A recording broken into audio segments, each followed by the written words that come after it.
In the name of Almighty One God, who is alone and merciful and beneficent.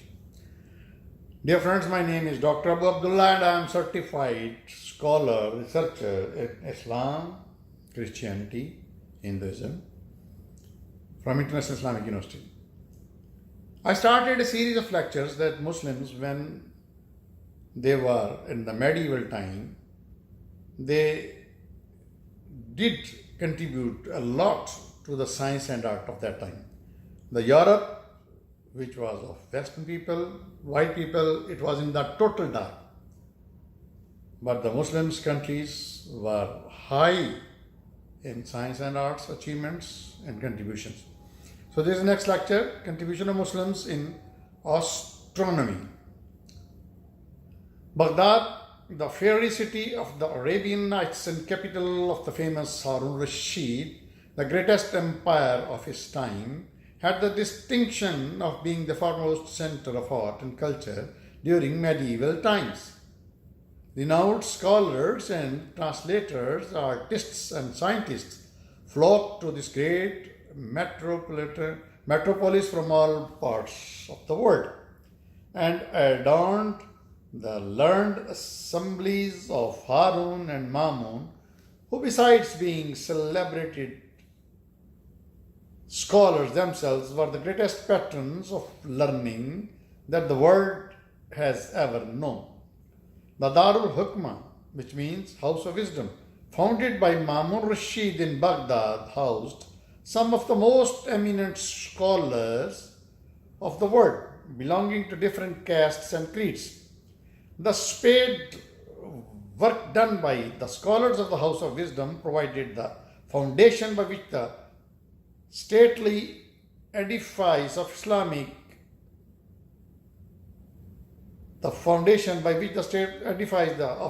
learning was built. The Khilafat of Mamun undoubtedly constitutes the most glorious epochs in history, and has rightly been called the Augustan age of Islam. The 20 years of his reign, says Amir Ali, have left enduring monuments of the intellectual development of the Muslims in all directions of the thoughts. Their achievements were not restricted to any particular branch of science or literature, but ranged over the whole course of the domain of intellect. Speculative philosophy and ballast letters were cultivated with as much avidity as the exact science.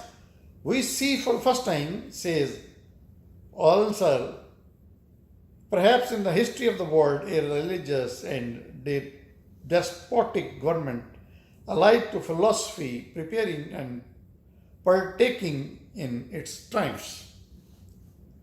Astronomy, in the real sense, started among the Arabs during the early period of the Abbasid Caliphate.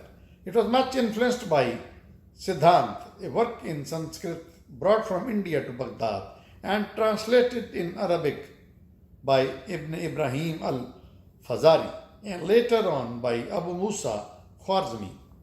Pahlavi tables compiled during the Sassanid period and Greek astronomical works translated during this period prepared the ground for Arabic astronomy. Ptolemy's Al-Magest went into several translations in Arabic, the best being the one by Hijaz ibn Matar, 827 to 28, and then other by Humayun ibn Ishaq, revised by Thabit bin Qurra, whose death was in 901. Khwarizmi has written a valuable treatise on astronomy and has compiled his own tables, which after 2 centuries was revised by Spanish astronomer Majorati and was translated into Latin by Adelaide of Bath. This formed the basis of later astronomical pursuits both in the East and the West, and replaced all the earliest tables of Greek and Indian astronomers. This table was also adopted in China. Mashallah and Ahmad bin Muhammad, two people, were the earliest Arab astronomers who flourished during the reign of Mansur, the second Abbasid Caliph. Second Abbasid Caliph. Mashallah was called by Phoenix of his age by Abu Faraj. He is distinguished for writing several valuable treatises on astrolabe, the similar sphere and the movements of heavenly bodies which have been acclaimed by later scientists. Ahmad compiled from his observation as astronomical table known as Al-Mustamal, which registered an advance over earlier notions of the Greek and Hindus. It was during the reign of Mamun that the practical steps were taken for the advancement of astronomy, and several observatories equipped with latest instruments were set up at the various places in his domain. One of them was observatory in Jandishpur, the southwest Persia. Earlier in 9th century AD, the first regular observations with the best available and fairly accurate instruments were made in this observatory.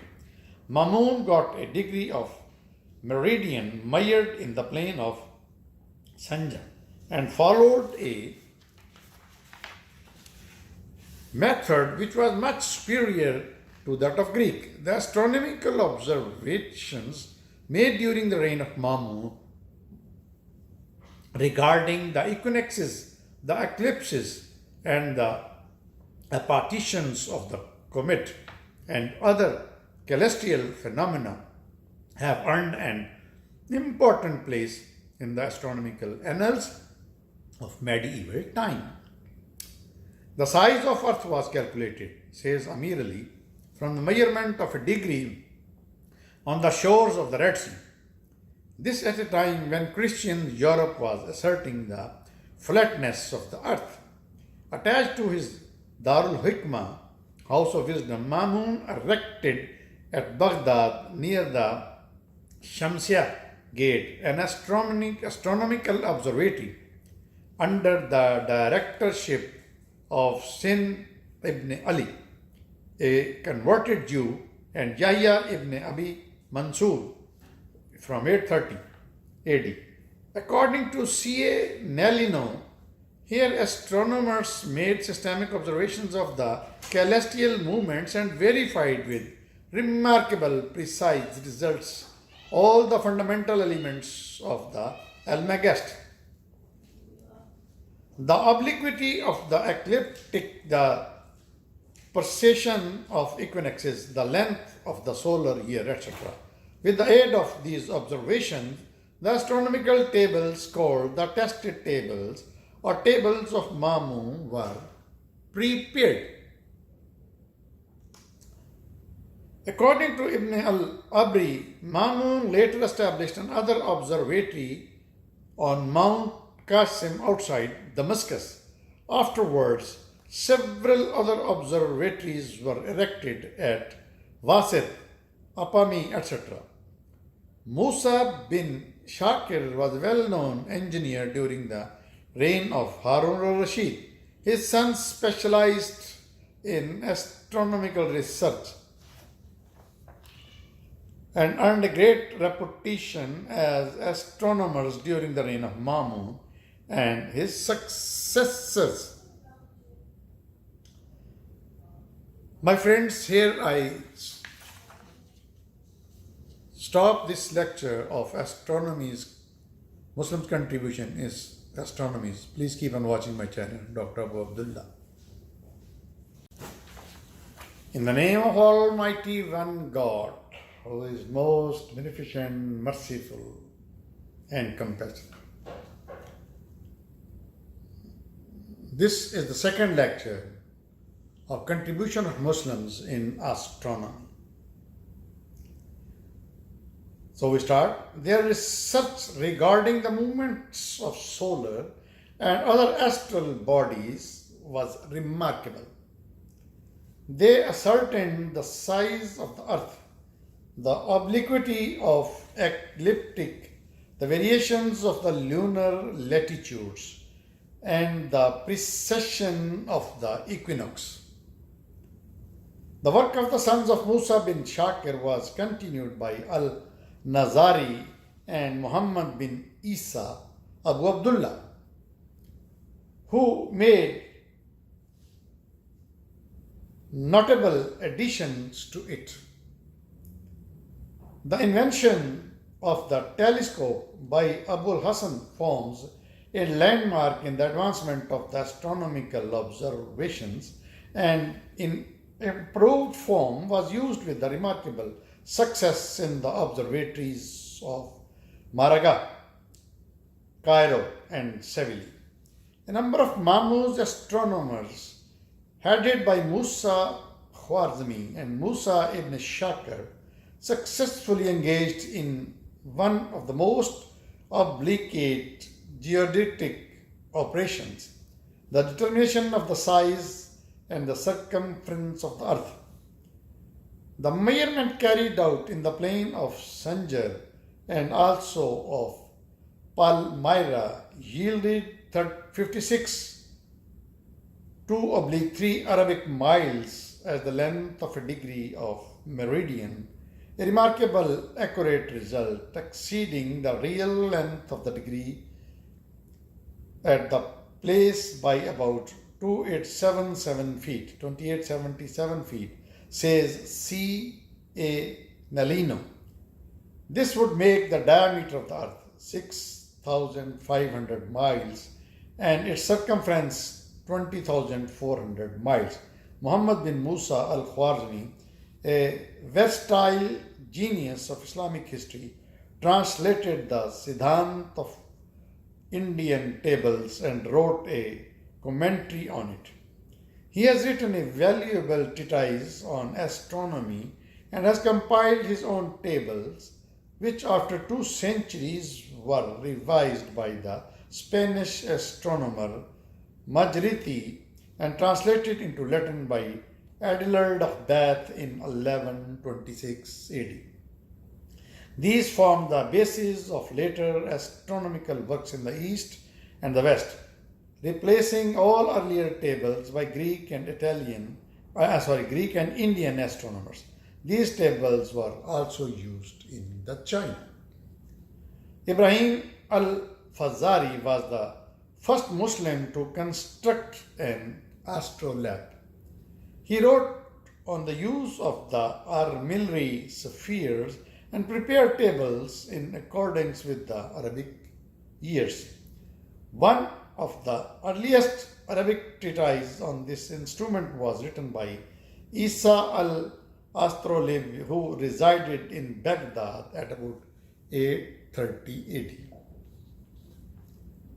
Abul Abbas al-Faragni, a resident of Faragna in Central Asia, was an astronomer of repute who in 860 AD, according to Ibn Abi Usabiya, supervised for the Abbasid Caliph al-Mutawakkil the erection of a nilometer at Fustat.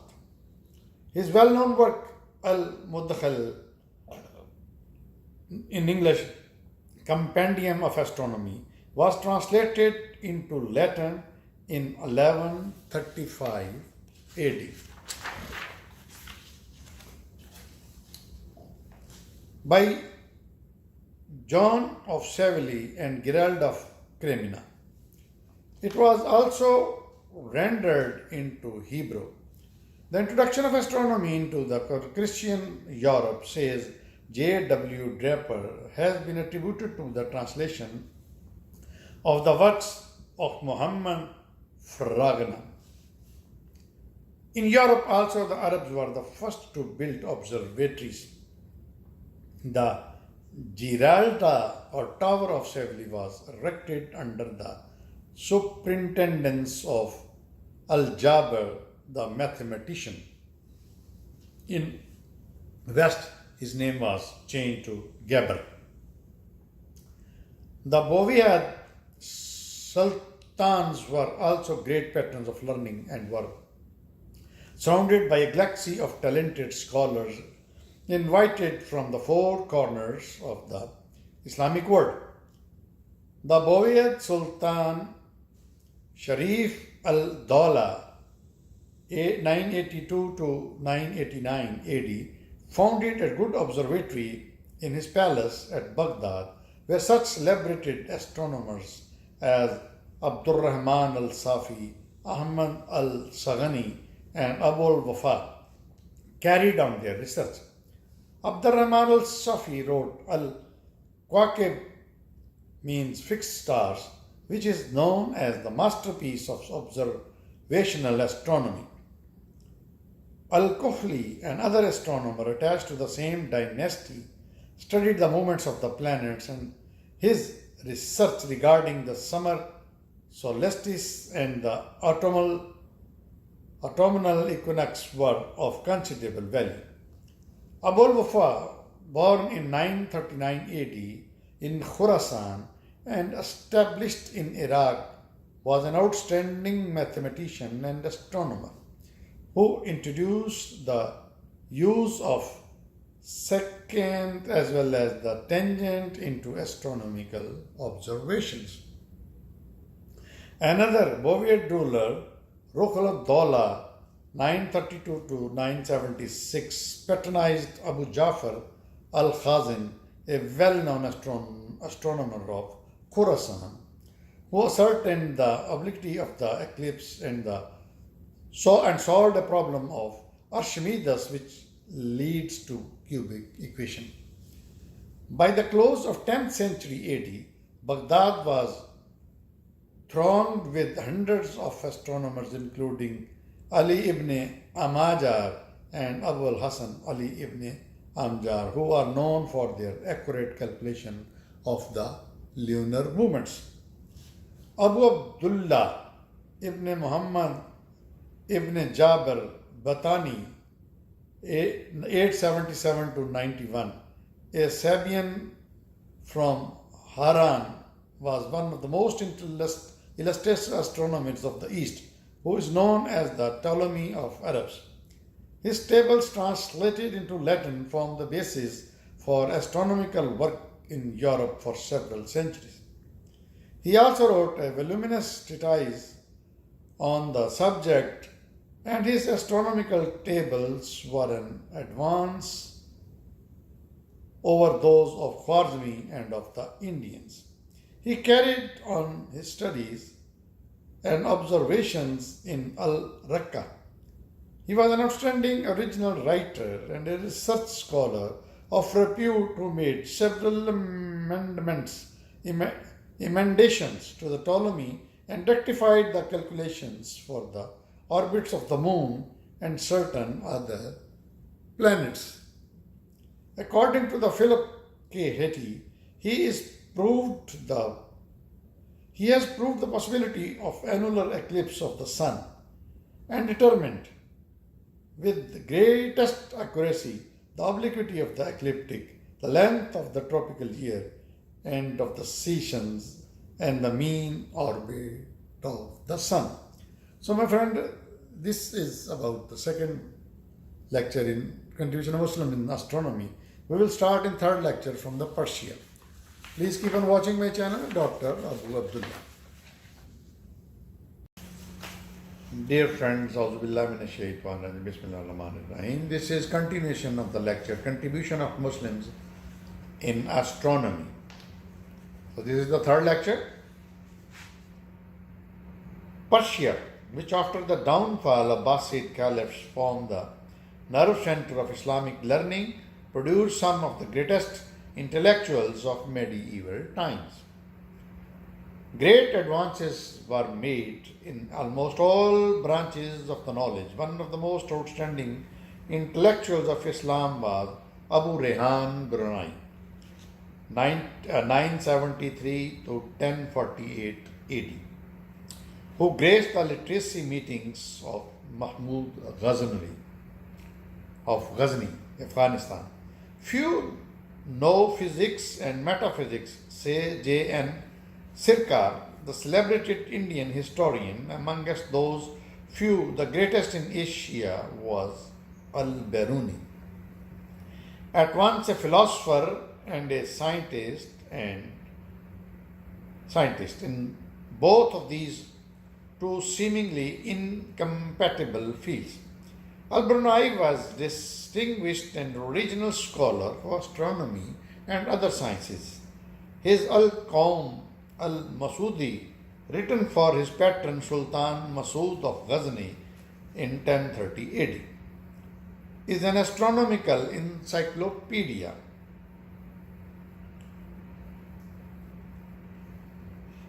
Geometry, arithmetic, astronomy, and astrology, also written in 1030 AD.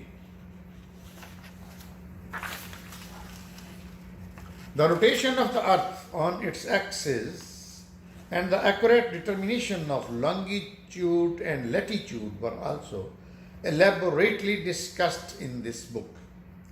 Malik Shah Seljuk and his illustrious Grand Wazir Nizamul Mulk Tusi were also great patrons of learning during those times. These established an observatory at Ray or Nishapur in 1074 to 1075 AD, where under the guidance of Umr Khayyam and Abdul Rahman al-Hazini, astronomical observations were made.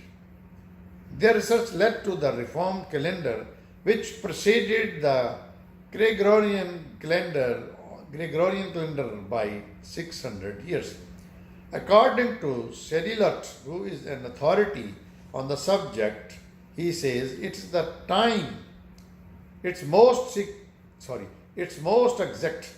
This calendar, formulated by Umr Khayyam, was named Al-Tarikh Jalali after his patron Jalaluddin Malik Shah Seljuk, and is based on an accurate determination of the length of the tropical year. The Gregorian calendar leads to an error of one day in 3,330 years, whereas Khayyam's apparently leads to an error of one day in about 5,000 years. The destruction wrought by the Mongol hordes served a death blow to all cultural and intellectual movements in the world of Islam. The cultural treasures amassed during centuries of intellectual pursuits was reduced to ashes.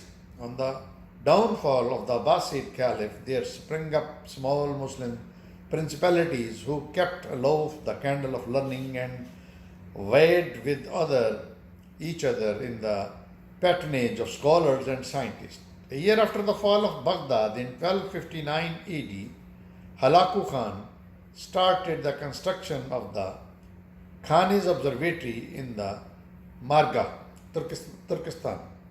This was the best observatory of its time, working under the directorship of the celebrated genius astronomer of that era, Nasiruddin Tusi, and equipped with the best available instruments, including an armillary spheres, the moral quadrant, and a scholastic armill. The remains of this observatory are still extant, and it was here that Tusi compiled the famous astronomical tables known as Al-Zij, which earned much popularity throughout Asia, including China. Nasiruddin Tusi also wrote Tazkirish Film al-Hay, an outstanding work on astronomy. Samarkand, the capital of the famous conqueror Tamerlan, became in those days the great center of Islamic education.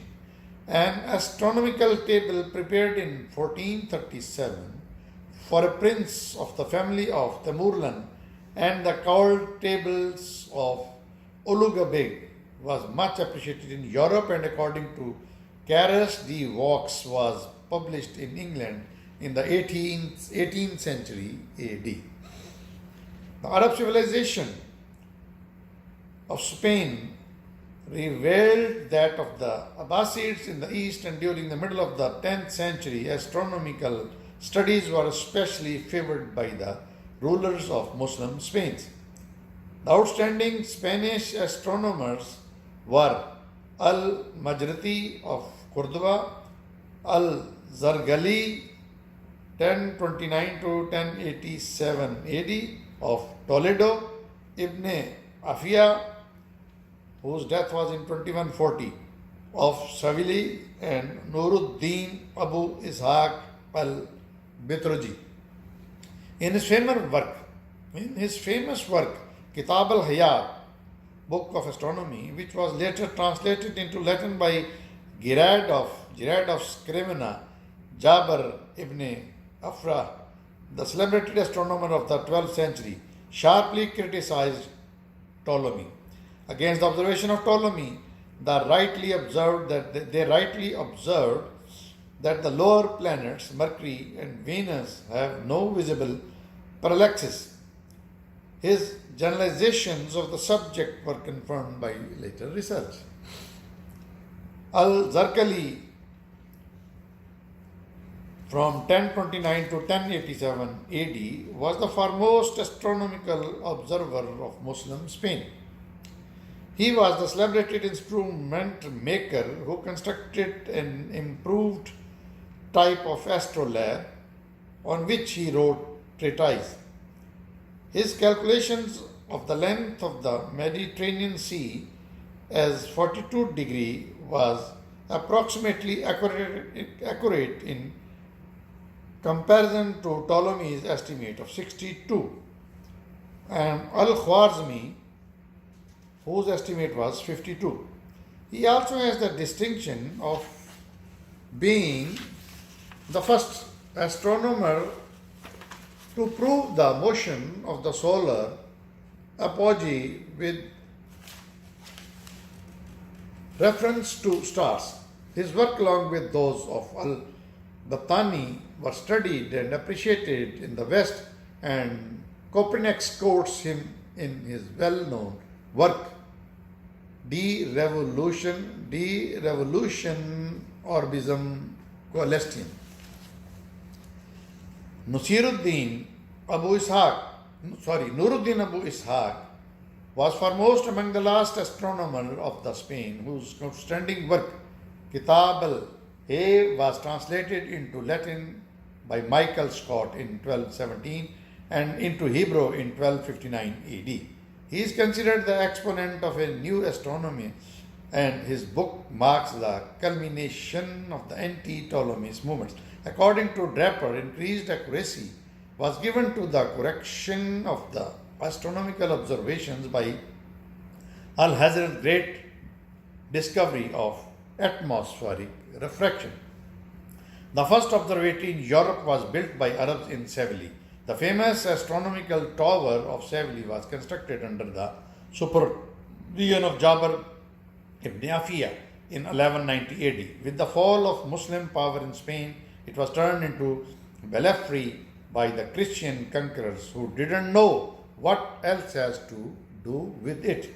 Finally, it was through Spanish channels, says Philip K. Hathi, that the Latin West found its Oriental inspiration in astronomy and astrology. The leading Muslim astronomical works were translated into Spain into Latin, and the Alfonso tablets and Alphonsine tables compiled under the aegis of Alfonso. According to R. Briffault, Arab astronomy did not foretell Copernicus or Newton, though without it there would have been no Copernicus and Newton. So this was, my friends, about last lecture of astronomy. Keep on watching.